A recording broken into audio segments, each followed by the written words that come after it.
Okay, we're going to call this meeting in order, 6:02 p.m. If everyone would please stand for the Pledge of Allegiance, we'll get it. Pledge allegiance to the flag of the United States of America and to the republic for which it stands, one nation, under God, indivisible, with liberty and justice for all. And sitting in for the city recorder this evening is Bill Reed. Bill, thank you for being here. If we can do a quick roll call. Putting out typos on the website. I appreciate that. Thank you. There are errors. Thank you. Yes, so we'll need to do roll call. So, Chair Lawson here. Vice Chair Barron here. David Amanover. President. Commissioner Grove. Present. Commissioner McQuartie. Present. Commissioner Butler. Present.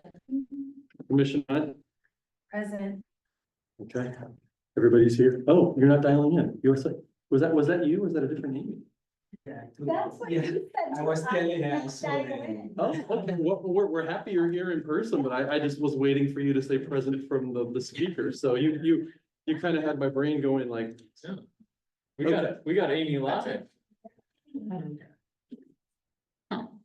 These are communication. All right, so we'll go ahead and keep moving forward. Tonight, we'll get through some public comment before we get to the agenda and working through some of the unfinished business that we, as a group, have been working on, as well as getting into a couple kind of housekeeping items with different reappointments and running through the applications for those. But before we do so, we'd like to open it up for public comment. So I'll check first if we've had any public comment this evening come in via email or digitally. We have not, Chair Lawson. All right, and then anyone wish to speak this evening for public comment, if you would like to, feel free to come to the table and let us know. If you have any public comment on this one. Okay. Excellent. So part of the public comment too, we'd like to open it up. We do have a guest here this evening. Miss Carrie Racky is here on behalf of some material that we'll pull up and share online as well regarding the Glencoe Opportunity Area, some of the support we might see there. Carrie, thank you for being here. Sure, yeah, my pleasure, thank you.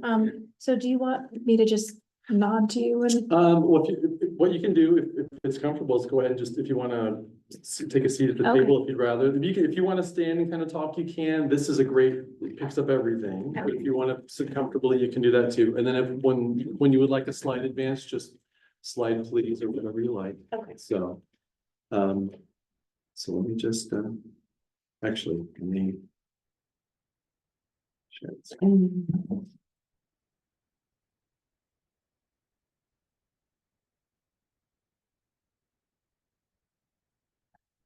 All right. So thanks for having me. I am Carrie Racky. I work for a company called Stantec. And I specialize in, it's called brownfield work, brownfield grant writing and project management. So I'll talk a little bit more about what that means in just a minute. But yeah, tonight we're here to talk about an EPA brownfield cleanup grant application that we're preparing for the Glencoe Opportunity Area. Next slide. So I already introduced myself. So yeah, Carrie, grant writer. So what is a brownfield? This is the EPA definition in this first bullet point up here. Essentially, it's a piece of property where expansion or redevelopment or reuse may be limited by potential or known contamination.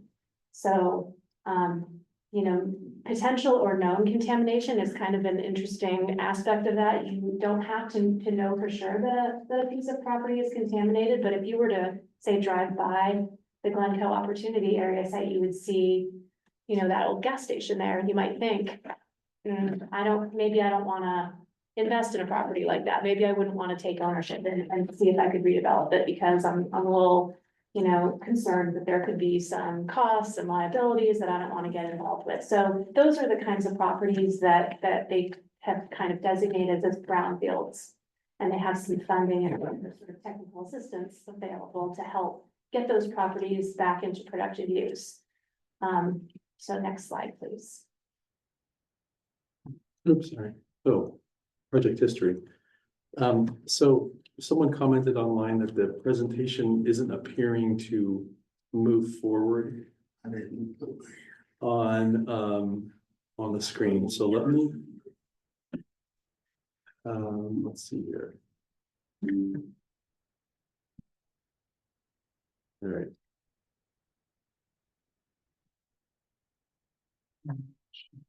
Share. Just like that. Could be the whole screen, but then if you go large, it should be a little bit like. Well, slideshow should virtually. I mean, one would hope. Okay. I did Because you had the unlicensed product. Now. Okay, well then, I guess I'll just move forward like this. Okay. Ish.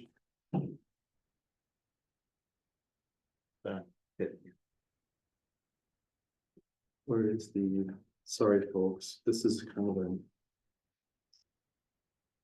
I want you to close and restart. Oh, there you go. Yeah, I'm just gonna have to share it like this. Okay. Rowan was online will let me know if we're having problems with the video. So what I'll do at this point is just kind of give a little bit of a project. No, it's not advancing on that page.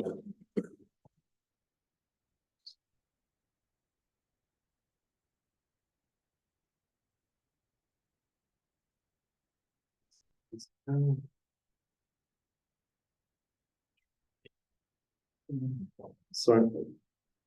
The PowerPoint. All right, that's the one that's. Well, but I need to, Please see if you can advance that one though. okay, let's try this shit.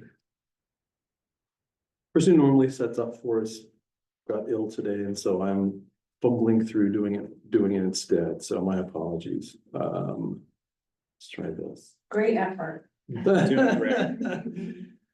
It's always something with this, it really is. Okay, let's try it again. That's advancing. Yay. Hey, All Bill, right. Yes, your presenter view is now on the main screen for Zoom. Sometimes I know with this device, opening the PowerPoint in the browser is sometimes our best option when it gives us this issue. and how would I go about doing that? 'Cause I'm happy to do that. If it's from, usually there's an option in the files. If you right click, it should give you an option to open either in Chrome or in Edge. That's the actual.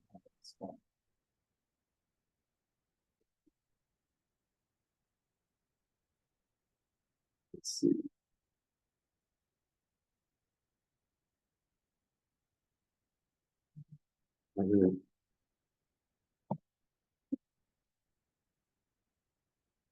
And just say move forward. Yeah, we're gonna just have to move forward as is. Yeah.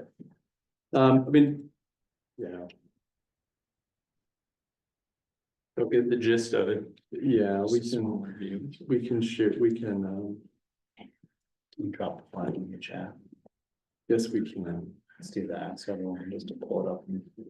So we'll, yeah, sorry, everybody, we're just gonna have to drop the file in the chat because of how it is operating or not operating. It's not sharing either.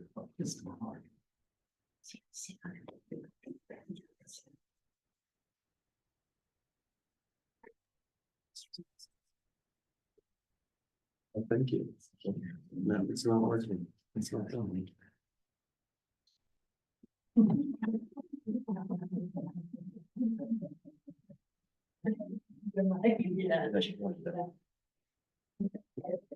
So now is the one that have in the middle is the cool. This one? Now it's to the right. This. Yeah, Mm, that should. okay. Nope. Mm, Well, there we go. okay. Apologies, everybody. It's been a day. Okay. So the property is basically right on Glencoe Road. Most residents have been aware of this property for quite a while. The city's urban renewal agency purchased it's a little over 5-acre property on the east side of Glencoe Road, between Pacific and I believe Cayburn, to the north.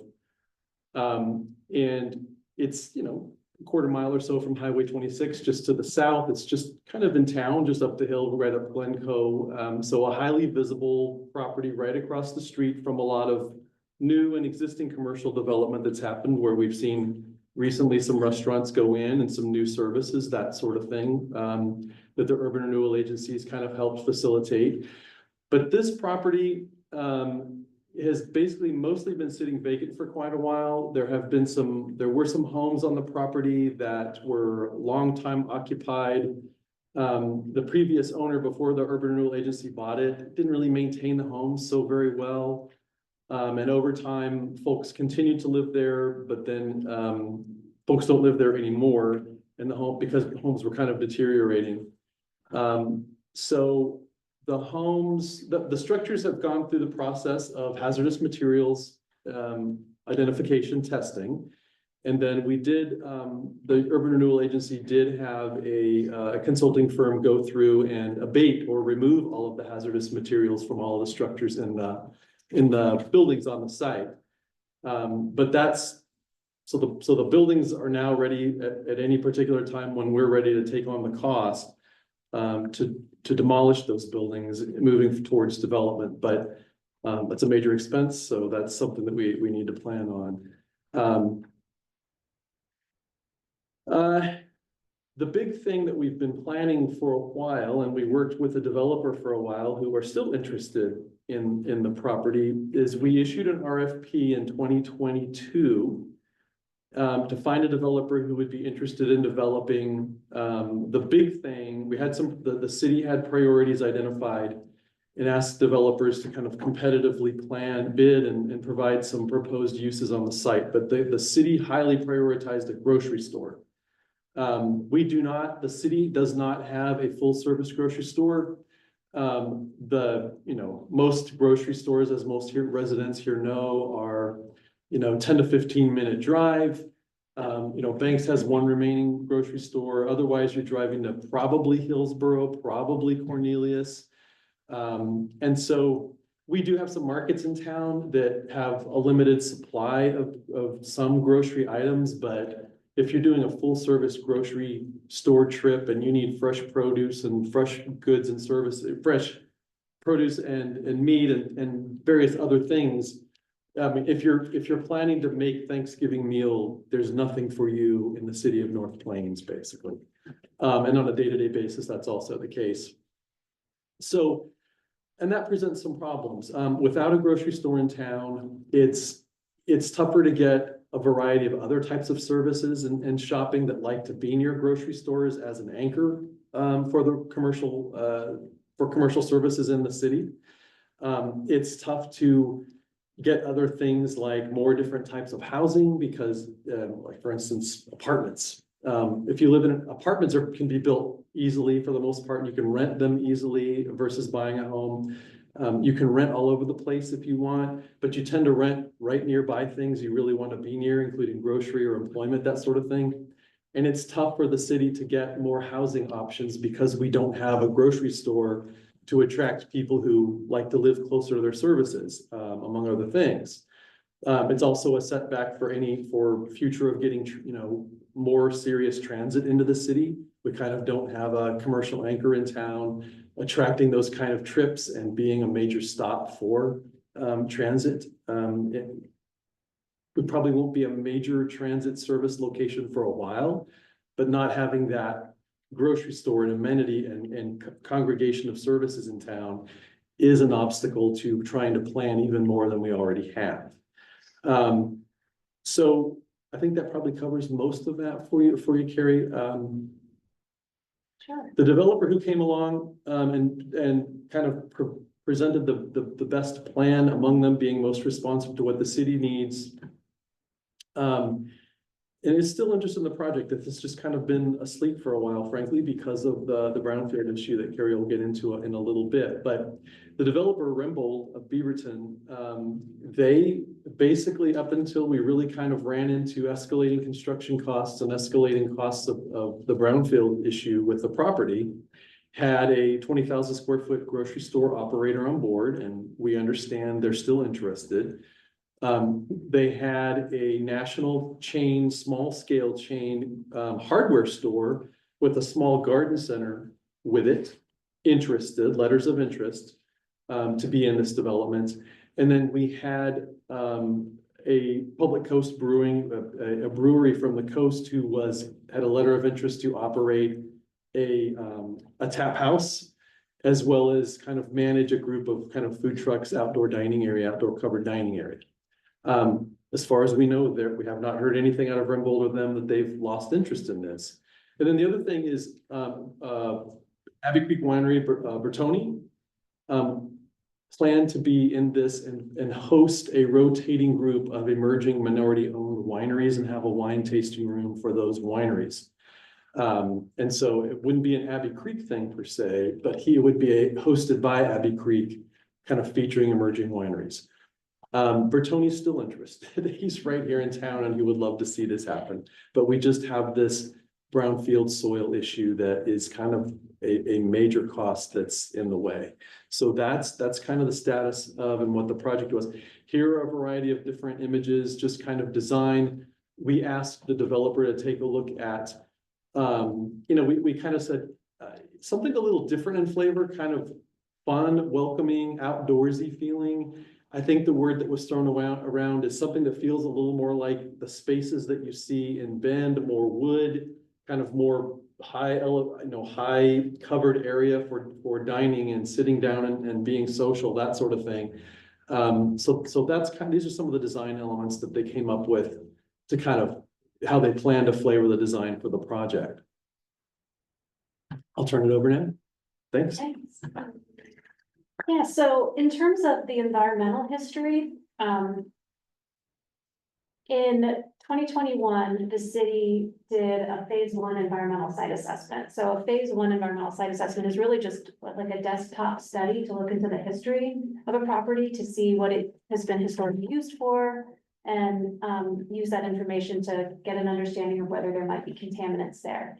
And the phase 1 identified a few concerns, one of which was agricultural use of the property historically, in particular orchards. Orchards are known for having pretty intense pesticide use. And if they're pretty stubborn pesticides that don't break down naturally and sort of break down over time and disappear like some chemicals do. And then, of course, there was a gas station there that everyone has kind of driven by and seen. So the phase 1 said, these are a couple of issues that you might want to look into. And it turns out that the gas station had actually already been addressed in the 90s. The tanks were removed and assessment was completed, and I think some soil was removed. And so that area really has been addressed to the EPA's satisfaction. But they decided to do a phase 2 ESA to evaluate, the potential for pesticides throughout that area. And the phase 2 is when you actually go in and collect samples and send them to the lab. And so they did detect some pesticides in the soil from the site. They're not very high concentrations. DEQ has a few different kinds of screening levels that you compare the data to. So there are screening criteria if you're going to use a piece of property for residential use. Those are more stringent than if it's going to be commercial use. But then, and the soil at the site doesn't exceed either of those. So it's suitable for residential or commercial use now, but it's not geotechnically suitable. It's just not the kind of soil you can build stuff on in the site. So the site has to be prepared for development by taking the soil off. And because the soil has these pesticides, even at this lower level, they exceed what DEQ calls the clean fill criteria. So they have to be handled specially. They have to go to a specific landfill. They can't be sort of taken to a low-lying area somewhere and spread, that kind of thing. So in March of 2022, they started working on the redevelopment concepts and then moved into a cleanup estimate. How much is it gonna cost to take this soil off site and take it to the landfill? And with all of that information that we have now, we have enough information to apply to the US Environmental Protection Agency for a brownfield cleanup grant. And I'll talk a little bit more about what those are on the next slide, I think. Oh. I kind of already went through a lot of this, but yeah, so like I mentioned, that there's the site. This is an aerial photograph from the 40s. So you can see you can kind of make out the orchard in the northern area, and that this site has been used for agriculture, using their sort of orchards scattered here and there.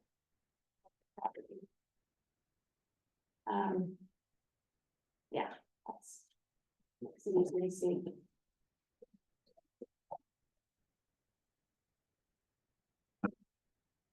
So yes, the EPA, this type of site, is very common all over the US, urban areas, rural areas. You know, in urban areas, it might be more sort of like tight infill, or in big industrial areas, it can be, you know, a former paper mill. It can be, you think of Detroit is, I was in Detroit for the National Brownfields Conference a couple of years ago, and it kind of one big brownfield. It's pretty impressive. There's a lot of work to do there. But because these issues are so common, EPA back in the 90s came up with this grant program, the Brownfield Grant Program. So it's been going for, yeah, a long time, 35 years.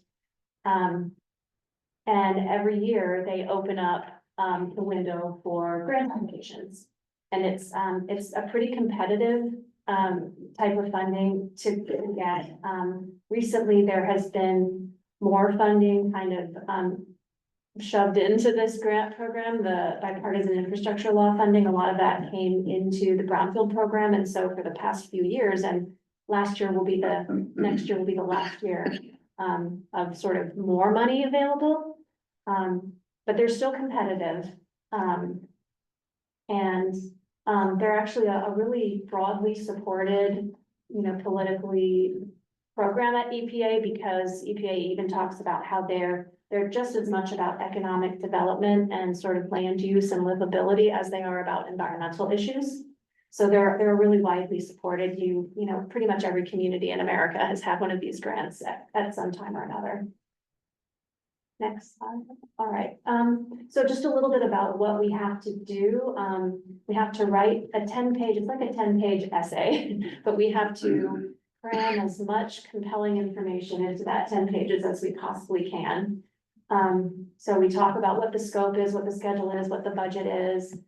We really spend a lot of time explaining what the community benefits of the project are. So that ranges everywhere from, you know, creating jobs on the site to, you know, improving the tax base to just general economic activity from having actual businesses on the site. And then things like, you know, people aren't gonna have to leave North Plains to go to the grocery store and, you know, have a glass of wine at a cool venue in town. And that has greenhouse gas, you know, benefits. And so there's a lot, we come at it from a lot of angles. So that's kind of the process I'm in the middle of right now. So what does it look like if the city were to win one of these grants? So this grant application is due on the 14th, so a week from tomorrow. And the EPA is going to get thousands and thousands of them, so it takes 6-8 months for them to review them all and score them. So sometime around May, you'll learn if this grant was funded. And then the funding actually becomes available in October of next year when EPA's fiscal year starts. So if that money is awarded, this is kind of what the scope of the work would be. Of course, there's the cleanup, but one thing that's really important to EPA when using this public funding on these kinds of projects is to keep these kinds of meetings going. So to keep the public informed of what's going on and have opportunities to ask questions and provide input. It really needs to be a very open process when this public funding is used. So then that kind of continues throughout the project, but the technical work will start with the development of some cleanup plans and some safety plans to make sure that you know, everyone is safe and that vehicles moving in and out of town, you know, have a safe route and aren't causing too much disturbance. And they'll be removing 11,500 tons of soil, and trucking it to Hillsborough landfill. And then when that is complete, you'll have a shovel-ready site, ready to move on with the redevelopment. This is just another interesting aspect of the EPA Brownfield Grant Program. They really view it as seed money a lot of times. This is a cleanup grants, you know, you get pretty much everything you want to get done, you get done with the grant, but they also give other types of grants for those assessments that I described earlier, phase 1 and 2 site assessments. You can get a grant to do that kind of work. You can get a grant to do that kind of work all over town even. And it's typically, you know, you think maybe it's $1 million for one of those assessment grants, and how much, you know, redevelopment work are you really gonna get done if you're spreading $1 million over a bunch of sites? But EPA thinks of this as seed money, so they like to emphasize that you leverage additional funding with the money that they provide. So for every dollar invested in money of the EPA Brownfield Grant Program, it leverages typically about $18 of other public and private investment. Yeah, so as I mentioned, grants are due November 14th. The funds, if they are awarded, will become available in October of next year. And the cleanup process can take 1 to 2 years. The first year is a lot of paperwork, as you can imagine with the federal grant. There's a lot of plans and a lot of contracting and that kind of thing that has to take place. And then, you know, the action can start once the contractors are in place, and that probably will be the faster process of the 2 years.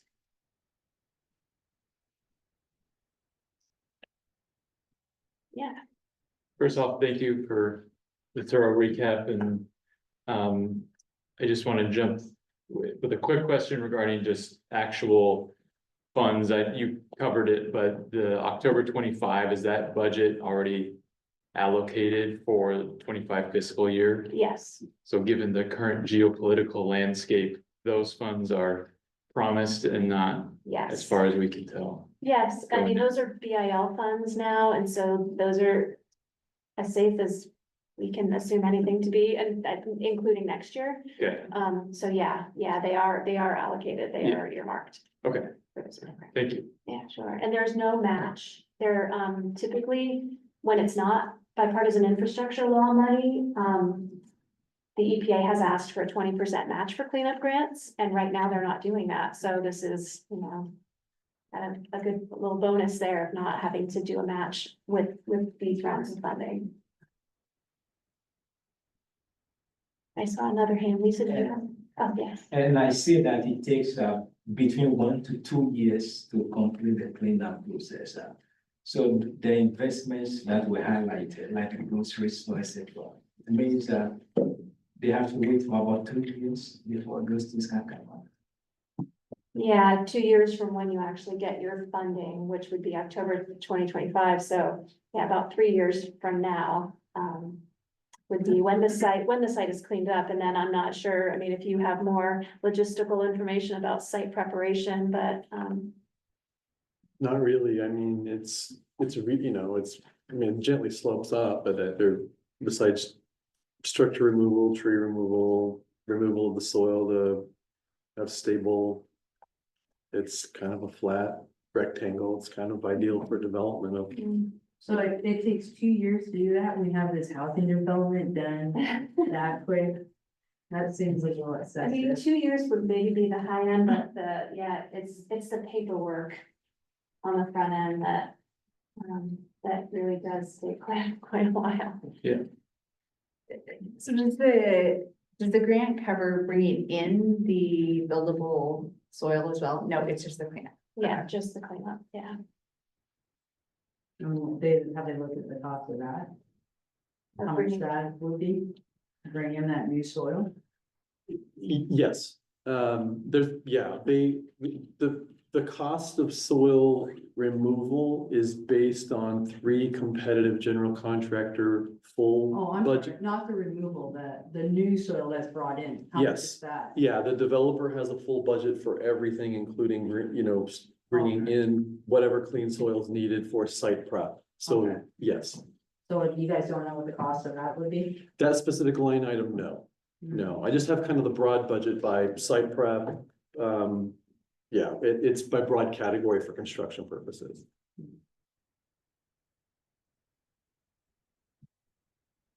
Any other questions from the commission here? And on the previous slide, I saw that for every $1 of EPA investment in the program, we must raise $18. Is that correct? Yeah, no, you don't have to raise $18. They're just saying that, it is an effective way to leverage additional investment. So, for example, you know, that you're talking to a developer who's interested in putting the grocery store and those other businesses on the site. But if the site's not cleaned up, if that person had to spend $1 million taking this contaminated soil off, the deal might not look as appealing. So the idea is the EPA grant takes that soil so that this developer can invest far more than $1 million in developing the site. So it's like a leveraging kind of a Tactic. model, yeah. I think I've got one clarifying question. So even if there wasn't a grocery store or a retail outlet there, whatever, a retail facility there, this work would have to be done for the site to be usable in any way, correct? Yeah, the contaminants in the soil or what's in the soil that is just high enough for Oregon DEQ standards above their threshold for clean fill. Yes, it's just number of years of use of DDT on the orchard back when it was there. It's a particularly bad type of a chemical with residual. Yes. Do we have any historical documentation? I'm assuming the orchard wasn't just segmented for the Glencoe Opportunity Area. It was likely more sprawling than that. Do we Yeah. know how previous areas that we've developed on I'm as a not- city? Yeah, no, it's a great question. I'm not sure that it was addressed with development around by the builders or what have you. Yeah. But as a public agency, Right. we have to, no matter what we do with the property, we have to address it as a public agency. Okay. So they're gonna just built on. Yeah. I mean, yeah, exactly. Yeah. We live in a post EPA world and we're a public agency that owns the property, so we have to deal with it. Chris, any questions? No, mine's silly questions. So did North Plains actually buy that property? The Urban Renewal Agency did. So Urban Renewal bought that property knowing that it was contaminated? Or Yes. they didn't do their due diligence to No. know that? So the phase 1 and phase 2 analysis that was done, we did that before to understand what we were buying. Oh, The mission, well, the thing to remember about an urban renewal agency is that the property sat vacant for a long time with no development by anybody on their own. right, And the reason is because of the challenges of the site. sure. And so it is the mission of an urban renewal agency to take on those challenging Mhm. properties for whatever, their obstacles are, and as in the public interest, deal with more expensive things. Sure. So it ultimately boils down to that's the mission of the agency sort of thing. Okay.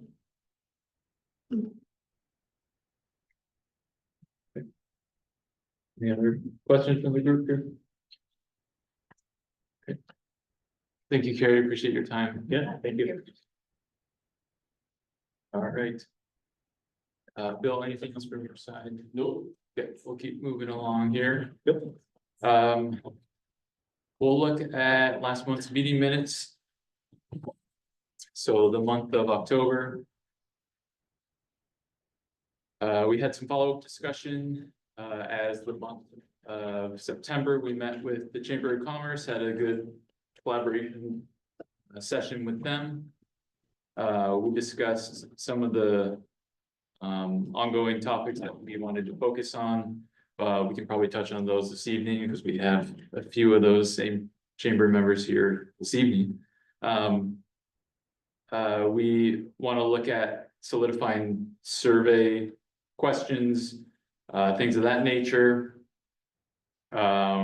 We talked specifically about the survey. We have a draft that we can look at this evening.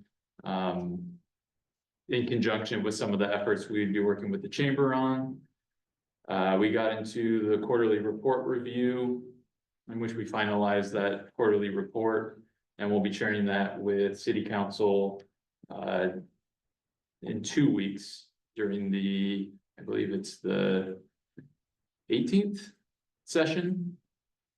So we'll be sharing that, get our first quarterly report out of the way. And then we also touched on the UGB relook committee and how the EDC plays a role in that.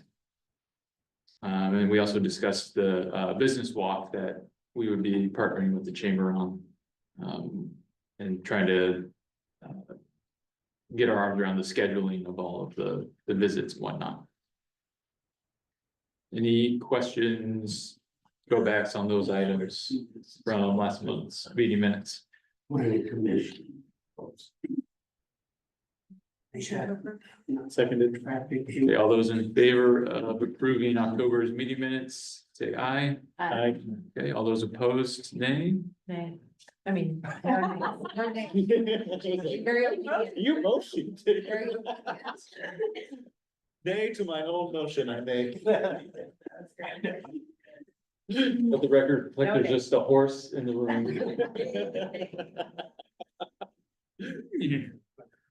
All right. Thanks, everyone. We'll go ahead and move into some unfinished business. We'll try to work through some of these items swiftly here. So kind of more, I think I'll jump to the new business, if that's all right, and try to just get the applications out of the way before we jump to sounds the good. survey topic. If that is all right with everyone. So we have two EDC members whose tenure will be coming to an end at the end of 2024. And thus we need to reappoint those members via the form of application, submittal and approval here in the commission. Those members are Lisa Fry and Eric Lawson. So we can review their applications. She doesn't to recuse herself. I don't know, I believe so, but. Yeah. And then I believe we just need a formal motion to either continue or extend the tenure in or not. Lori always helps guide us through some of the specifics of what all is needed to kind of move it to council, I believe. I'm going to guess that you guys have to recuse yourself. It'll be like the one time that I get to talk and I'll vote. And it's the only time that the vice chair is important, so. Yeah, I would say that's a great idea. Just recuse yourselves and let the rest of them decide your fate. Yeah. Okay. Would you like to physically recuse ourselves outside? I see no reason to have you guys physically recuse yourself unless I see other commissioners that say so. So we have two applicants for, or three applicants to continue on, Lisa and Eric. We both know them well. They both add a lot of value to our organization or to our commission, both professionally and personally with their contacts. I see no reason as to not recommend both. So I will do it one at a time so we can have one. I'll first recommend that we recommend Eric back to city council to continue on for another term. As chair, As, nope, that is decided in February. separately. Okay. Yes, I second your motion to have Eric continue. perfect. So we have first and seconded. All in favor? Any opposed? Hearing none, we are moving forward with recommending Eric to continue on to city council. Next would be Lisa, and same as Eric, I'll go ahead and make the recommendation to recommend her to city council to continue on as a EDC commissioner. I Who wants- second. Perfect. All those in favor? All opposed? Hearing none opposed, both are moving forward to city council to recommend. Mhm. All right, Thank you. back to you, sir. You were really good at that, so I think what we learned is that, maybe changing of the guards might be okay. I've had my fair share of being a chair in other organizations. saying. No. Okay, so, we can jump to some of the unfinished business here regarding the survey. To catch some of the chamber members who are with us this evening up to speed. We discussed in, October, during our October session, that I think ultimately we'd like to proceed with, a supplemental survey that will go along with some of the business walks that we were discussing with the chamber, in September. So our thought would be partnering with you to issue, the EDC would issue a survey to try to gather some data. In the more near term, we were hoping by end of this year, kind of having it ready to go, I think was our timeline. Issuing that survey and then kind of helping that to inform us as we schedule a lot of the walks and visits with the chamber. And in those visits, still tackle the same kind of 3-question prompts that we had discussed too. So this would be more of an additional kind of data gathering effort that we wanted to spearhead and try to get moving towards the end of this year. I'll kind of leave it there if you have any initial thoughts or anything based on our discussion from September. Well, I think, I'll make some comments. I think, from the chamber's perspective, the target's gotta be fairly broad. So that it defines, within that, scope, and I don't know. I don't recall what the scope is. I don't think it was every licensed business in town. But we have the capability to survey those. Now, is that survey gonna be conducted through us or by the cities exclusively? By the city, so it would be an EDC specific survey. That would just help better inform us going forward with. And the target, okay, and then the target being, I would make the target relatively broad rather than focused. Right, I'm yeah. assuming that's the approach. Yep, I think in the initial rounds, those are the kinds of responses you're hoping for. Cause I don't recall what the first one was, but the chamber has the ability to target very specific segments of the business community. So we can, help on that front and we'll help on that front however it's needed. I didn't see any problem with any of the initial survey points that I reviewed in the packet, so. okay, yeah, we kept it pretty similar, honestly, to the previous survey that the EDC had sent out in 2019. That's great. Even before then. I don't know, it's a blur. Yeah. So we kept it pretty similar to that and tried to gather some demographic data as well as some points that we could maybe. You'll have some comparisons that way as well. Right, Yeah. right. And then that, like I mentioned a couple times, that'll help kind of better inform us as we go to these businesses and try to get more boots on the ground in terms of building the relationships with the businesses as a commission to kind of better inform us of some of the issues they might be facing. Some of whether it's the size or the type of business that they're running, kind of give us a bit more homework to do ahead of time. Sure. So. Anything to add from the group? Just kind of recapping really quick what we discussed last month. Your summary. And I I did share with Eric, I did get a list from Lori. Yes. Businesses. Yep. So we do have that. Cindy, you had. Yeah, not about the survey itself, but the test one that we did. Yeah, How many of you answered that? I don't think we received it as I did not. a group. Oh, see, Yeah. it was sent to all of you Okay, Okay. and I didn't get answers back, so I couldn't do reports. yeah, So, okay, I'm going to go back sometime in the next week and I will send it to you, but I will also send you a separate email that it's coming to you. Because it's coming through our Chamber Nation website and maybe it went to your spam. it could be it.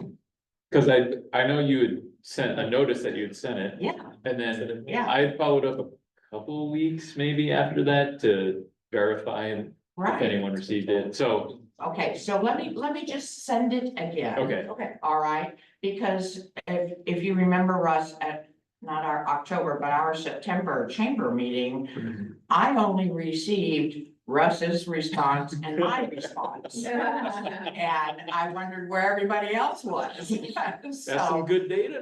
but we had a couple of our chamber directors who had responded and they didn't come through. So I need to make sure that it's working, Right, okay? We might So- need to make sure that we whitelist the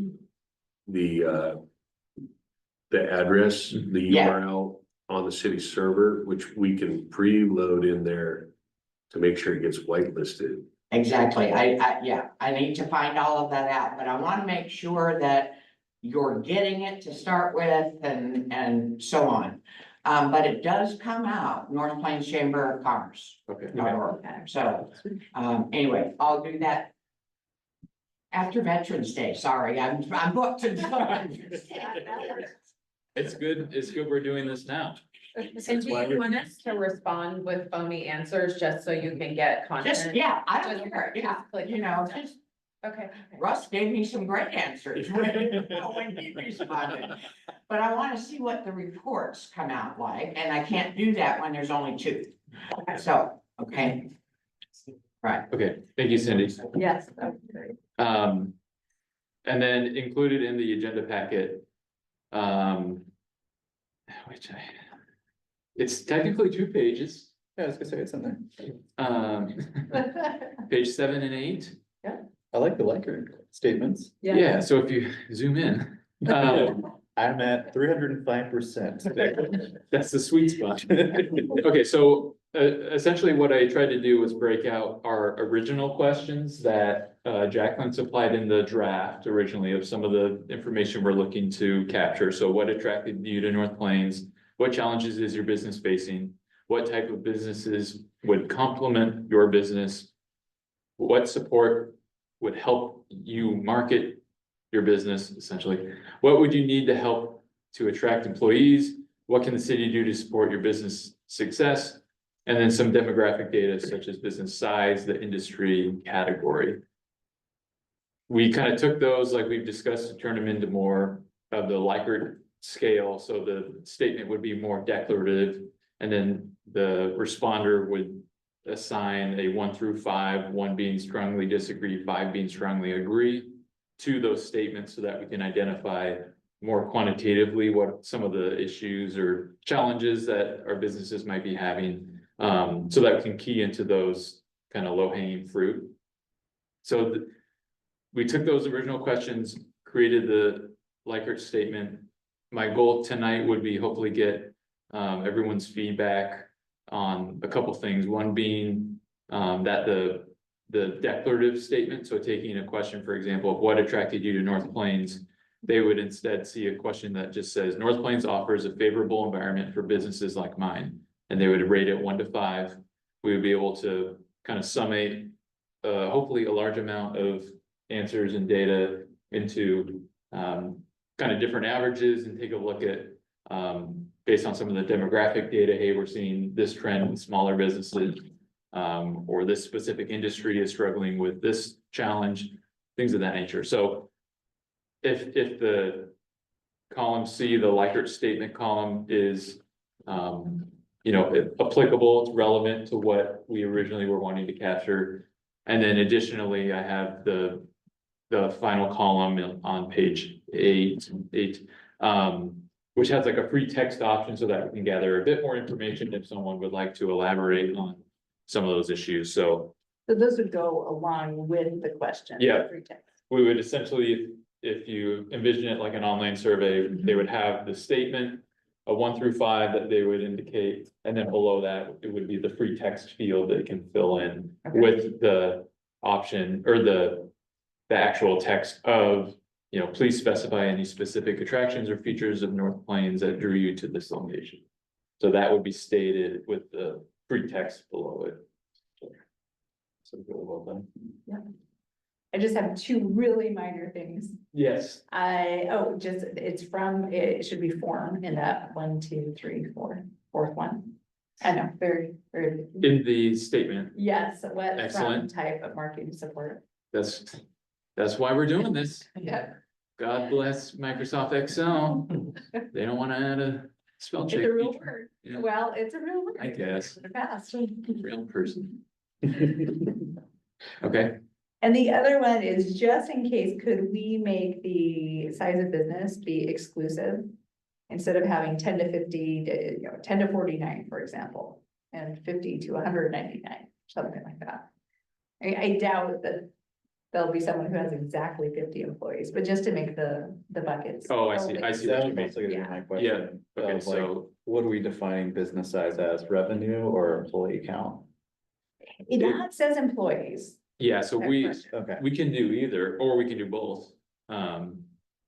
Do you think, I guess, in my eyes, employee count would be most beneficial to Yeah. just fair enough. For the, us. yeah, For this Well, group, they may not be willing to disclose their Yeah. financial Agreed. position. Mhm. And in most cases, if they're privately held, they're not going to disclose that.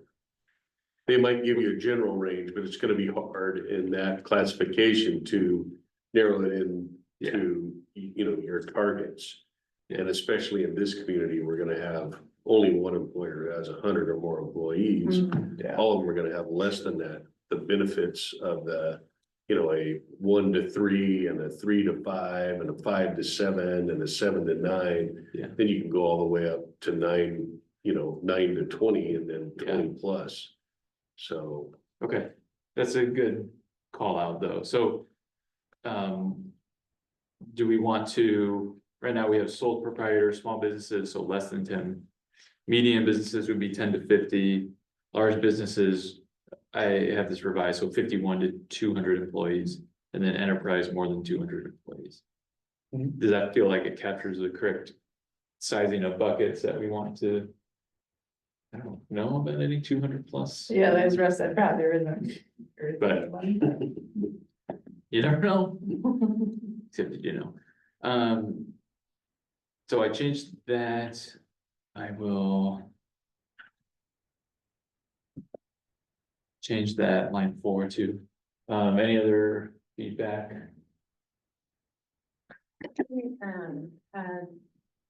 I just a curious thought. In the Likert statements, the second one is negative and the rest are positive. The Likert scale still works, but I have a little bit of cognizant dissonance with that one, like flipping on me. We can do a few things. We can keep it and essentially like reverse rate it. So Yeah, a 1 would equal a 5 in the like scaling. yeah, And sometimes that just helps so people don't just go through and do 5s across the board. yeah. Or we can change the verbiage so that it's more positively. So, my business does not face significant challenges. Or something along those lines. Right, I To keep don't it really con- have a keep- recommendation, I Yeah, got a little bit hung Um, up, like what's happening with the scale, so. Um, Any preference? From the group, should we, I think maybe that's a good point, we should probably keep it consistent in. That you're affirming the statement rather than, and you are affirming the statement. I face significant challenges, it just is it's focusing on. On something that maybe we don't wanna focus on. and I do like that your follow-up question is what are your challenges, cause that's what you are trying to get at. Yeah, It's a good point. That survey got. Mhm. I mean, you could say it's, I find it easy to do business in Northland, something like that, but then the response would be negative, but at least the question would be positive. That could be an option. Yeah.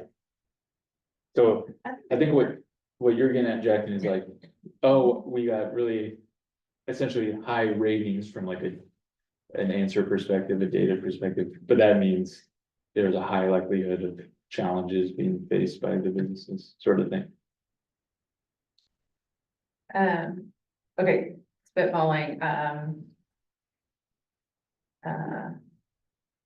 it was easy to overcome challenges in operating my business in North Plains. Mhm. And, you know, the rusty piston would say, no, it has not been. I strongly disagree with that. So that might be a way to get at it by keeping it on the positive, something like that. It was easy to overcome challenges, establishing my business and things. Establishing and operating my business, establishing and or operating my Yeah. business in our claim. That's gonna focus on two different areas, the startup process And and then the operation. operation. So I wouldn't put those in the same because starting a business might be really easy and then once you get to running it, not. Or the reverse, Yeah, right? or the reverse. So I think it would muddle the responses. if So if we just stick to like. Operating. Yeah, it has been easy to overcome challenges operating my business. Okay. That's, yeah, that's what Okay. it is. Okay. And a quick question, how are we planning to administer the survey? Is it online or Yeah, so if it's online, can we have like a demo to see how yeah, it will truly? Oh, yeah. yeah, 100%. yeah, so I think, what I was envisioning was a, online survey, just via something easy we could use, Qualtrics or Perceptix or Survey Monkey, one of the online tools. And that way we can take a look at it in this venue in a draft form. We can send it out to each other as a test. See what it would look like on a mobile device, things like that. Yeah. And I think really the goal would be to make it as little of an administrative burden as possible for business owners. We have one who, I know the last thing they would want to be doing is answering surveys. Instead of putting their time and attention to serving delicious frozen yogurt, which coincidentally is No Way Wednesday, I believe.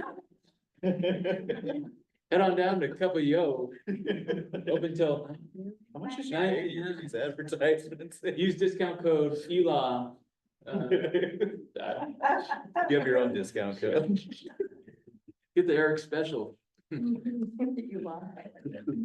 That's too good. I think that's really good feedback. So, Yeah. not to jump too far ahead, we can keep going through this, but I think with this, we'll get some revisions we can make by, December.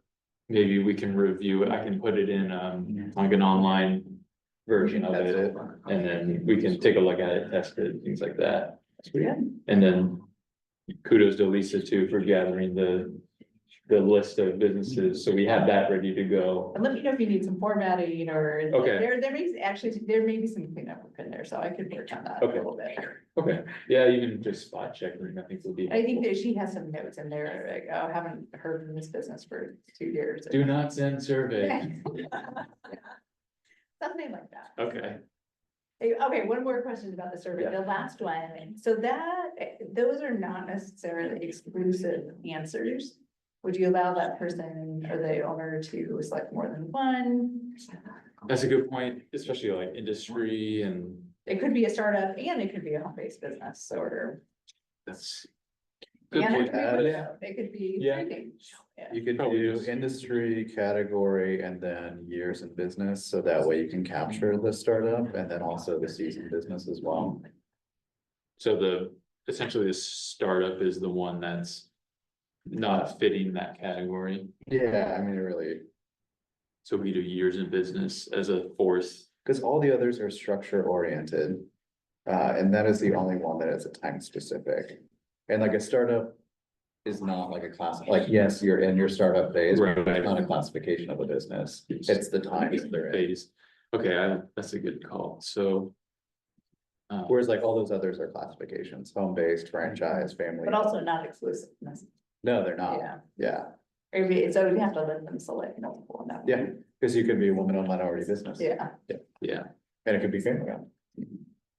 it could be three. Yeah. So I think that one we should probably do is leave it open and just select all that apply. And another, probably. Yeah. for all three, we can probably do that. Yeah. But for that last one, do we wanna parse out that startup like less than 2 years old and gather the data on? Yeah, because their length of how long they've been in business is also incredibly valid. Like, hey, are you a new business to North Plains? Have you been around for 30 years? Like, that's gonna help us understand. Is it more of the startups that are having challenges, or is it more of the seasoned businesses that have been around? Some correlation. Yeah, Business 10. yeah.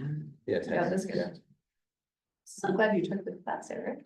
All right, really paying off. We can talk about weighted average cost of capital next if you want, like, I'm going through. No, you're not stopping you. Yeah. Let's talk about WAC, we can.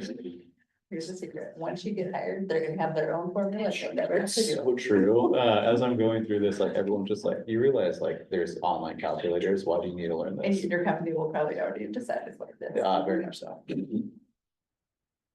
So we'll probably do less than 2 years old, 2 to 5 years old.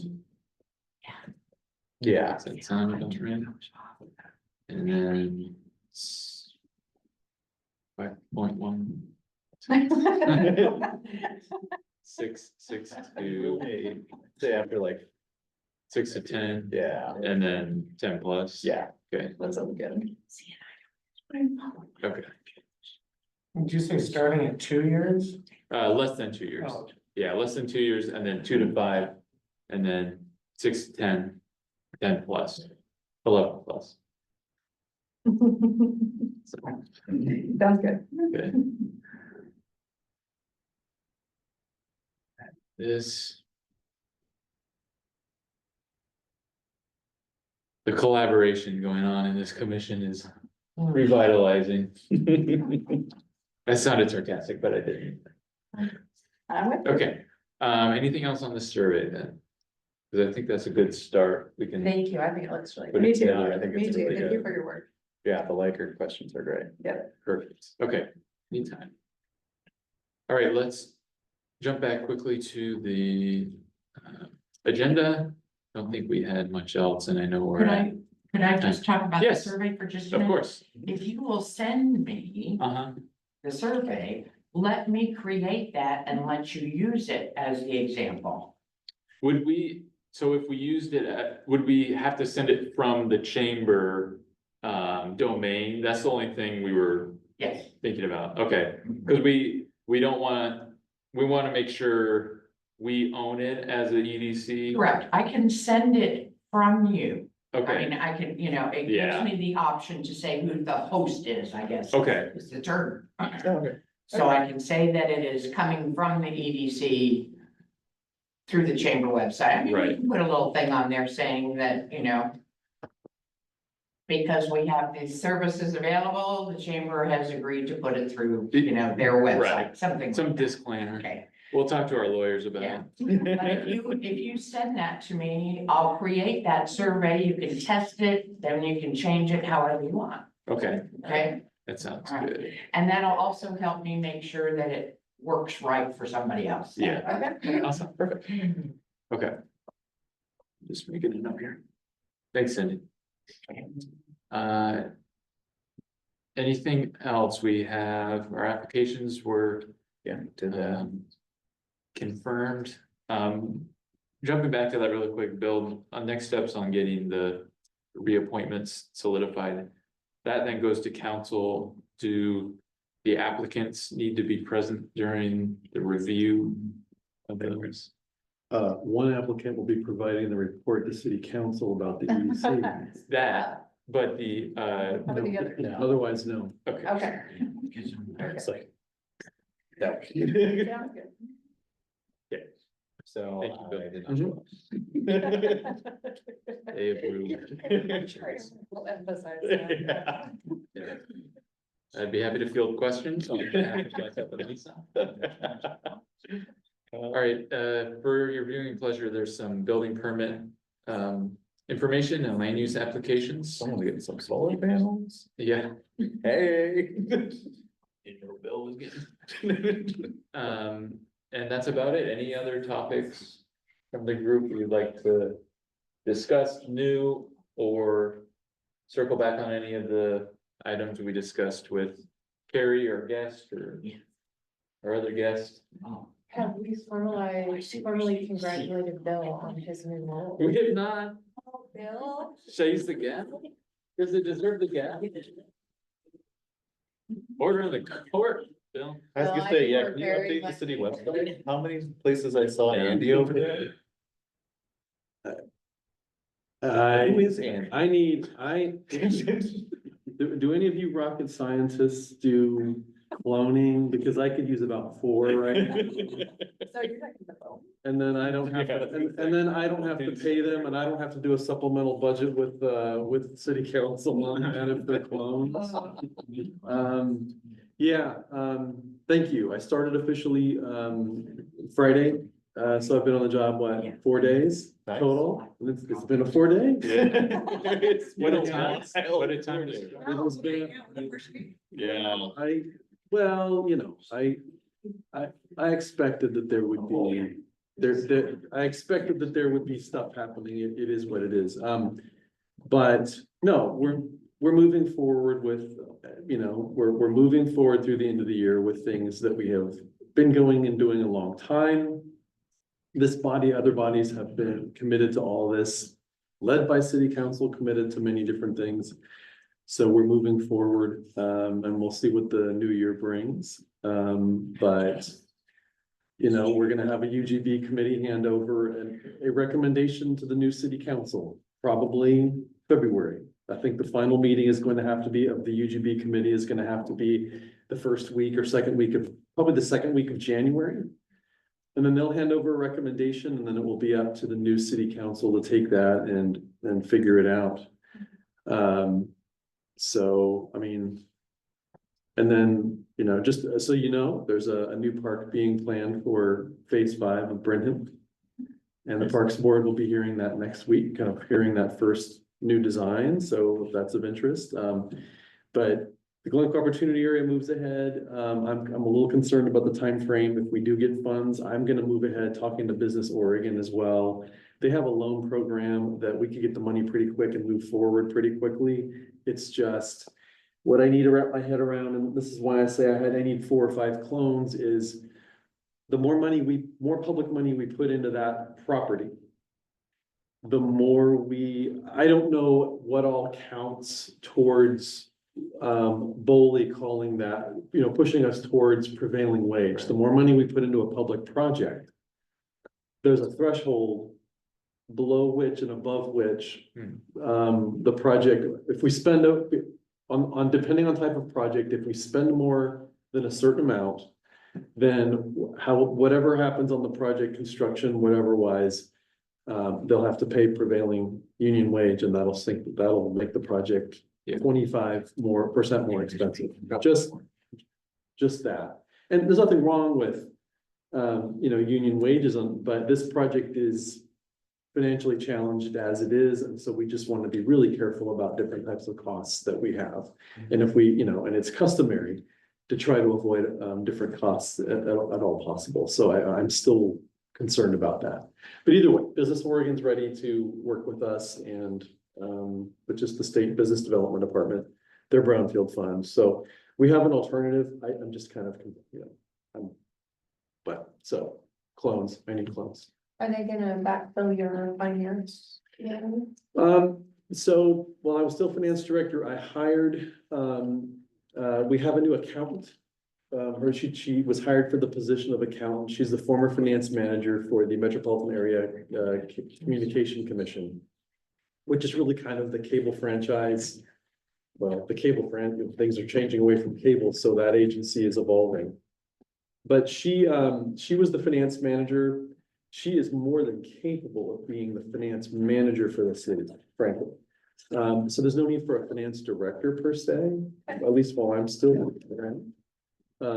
So we're pretty well set on that front. I would say it's really just, you know, Andy was a great city manager, but I'm not tooting my own horn here, but Andy had me to tag team things with. I don't have anybody to tag team things with in the same way. So I'm, you know, well, that's, and I had a longtime city manager. I've known him for a very long time. He used to be city manager in Cornelius. He's an ICMA Oregon City Manager Senior Advisor, and he said, Bill, I'm already working on a hiring plan for you on some of this stuff. So I said, okay, Dave Waffle, super nice guy. But anyway, he has some thoughts, so I'll be chatting with him. But that's the bottom line is it's just bandwidth. Hey, congratulations. Thank you. I appreciate it, David. I really do. Thank you, everybody. All right, and our council member Russ Sheldon's here this evening. Russ, do you have any words of wisdom or any input? I know- Wisdom's about ready to leave the building. Yeah.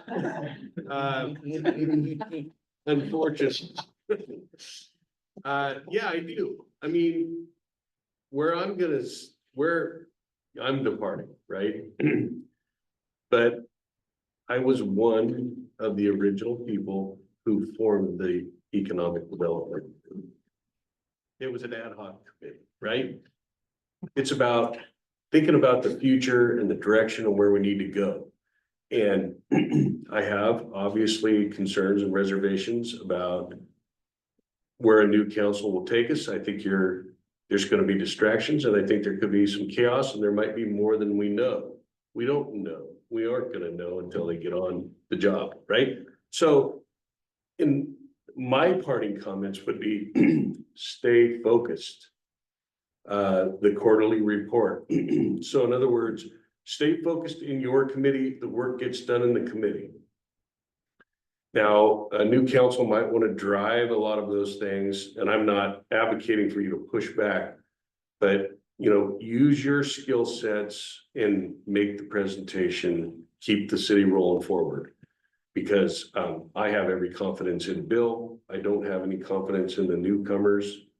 I'm not being derogatory, but they lack a great deal of experience, and they lack no experience in governance whatsoever. So we just don't know where we're going to get. Bill's going to school them up. Well, the city will, but you know, you don't get it up to speed right away. But I just want to see, especially our committees, stay focused, and then you know, maybe someday I'll get to put Humpty Dumpty back together again. We'll see. I hope so. That's pretty much it. All right. Thank you, Russ. Yeah, you're welcome. And thanks for being here this evening. Anything else from the commission members? Can I throw out one more thing? Yes. And potentially an item that we briefly addressed a few months ago. So, I know we have a new business in town, the Splinter Alley that just opened. And I did get a chance to talk to Floyd at Blackwater Coffee that hopefully will open next month, maybe December. Yes, sir. And Amy, I know there's some promotions that you're trying to do together as businesses over there to attract more people. I think the agenda item is, we mentioned, is there anything the city, we could at least propose to the city to do to help those small businesses? It's kind of similar to what you're doing, to try to, if you go to one place, you get a discount in another place, which is great to see that kind of initiative. I just saw it being very slow, which I wasn't expecting, and so that was my gung-ho to try and, hey, let's get them business in turn. Yep. You know, we'll thank you in a fashion, and so, yeah, anything you guys can come up with, I think would be fantastic. It's not a mailer that goes out that says this business is opening. You can go in the I took all utilities. I know, how would you know other What about than, these that would be fun. Chance that there's a mailer that goes out. We should talk about Talking about new that. Yeah, businesses. something we can do to at least drive some business. Yeah, to those I people. mean, Exactly. they're like a cost to- If anyone can do some brainstorming, like over the next month, and then when we come to the meeting, we can. Because talk about it. Yeah, I know that my old computer was really quick graphics. oh, yeah. Design.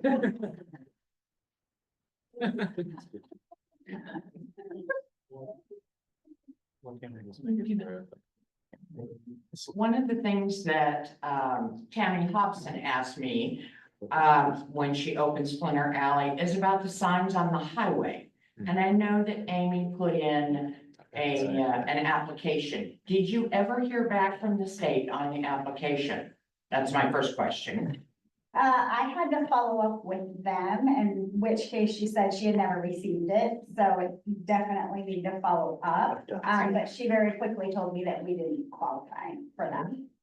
What does it take to fill? Why didn't you qualify? Well, because we don't serve a meal. So you either have to serve an actual meal, or you have to be some sort of attraction or gas station. I've eaten So- your yogurt for lunch many times. You had bacon as an option, it was a. That was a mix. I had my protein and my carbs. They are full of it. Odon is again. Qualify because they're an attraction. So, Well, first of all, there's no room on the sign.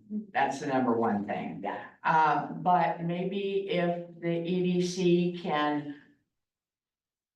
help them with the sign out on the highway, I mean, they can put an extension on that sign. I've seen it many times in many other places. I can't imagine that they won't put Caprio out there. So anyway, I've seen other attractions around, but that might be helpful for Splinter Alley, the coffee company. Yeah. Melly's. I mean, you've got all of those there. Yeah. Okay. I know Melly's is looking into it. Yeah. We just talked about it only 2 days ago, maybe. Okay, and the other thing is, along that line, is Dave Perillo with the Washington County Visitors Association can be a strong help with that, okay? I know I shouldn't say that. It was before his time, but the previous director really worked with Bertoni in getting his on there, and I mean, that went really fast. So corralling Dave a little bit with that, might be helpful. Okay. Because we've got 4 businesses right there that should be out on the highway sign, so, yeah. On both sides. That might be a big help for those businesses. Yeah. And of course, the chamber, we can push what we can do, but it might be better coming from the city. Okay. Thank you. I noticed that land on the corner that used to have a house on it. It says it's for sale or rent. Yeah, I saw them clear that out. Is there something happening with that lot? Not that we're aware of. That property started to clear before Clean Water Services gave them a permit. But that all got squared away, but they just cleared it. There's no, commercial realty advisors is still trying to sell it. We've heard That's nothing. on Cottage, right? What about the field next to Veterans Park? I noticed there were some containers there for like a week and then it went away. Yeah, I can't remember, that property was purchased by a local company, with the intention of building some kind of wholesale. Was it like electric parts? Yes. Yeah. Yeah, actually, the previous owner that sold it to them was also another wholesale electric company and services. Company, so. Lightning struck twice, but the current owner is local but just we haven't seen any plans specifically for a new building yet. Yeah. Just shipping containers every now and then. Yeah. Yeah, we've been communicating about that. Well, not to tip my hand, but is there any news on the dispensary going in? They didn't, we've heard nothing out of them. Council, based on the criteria and information, denied their. Planning commission recommended denial, city council upheld it at hearing. The last step would be, and we haven't heard anything, but they could appeal to Land Use Board of Appeals at the state. We've heard nothing. So. I mean, it's just that, you know, they have the right to appeal. It doesn't mean Yeah. we think there's any merit to it or anything, but just that would be their next step if they chose. All right. So, Mhm. good, everyone, anything else? Good, okay, we're gonna go ahead and adjourn 7:21 PM. Hope everyone has a great rest of the week. Because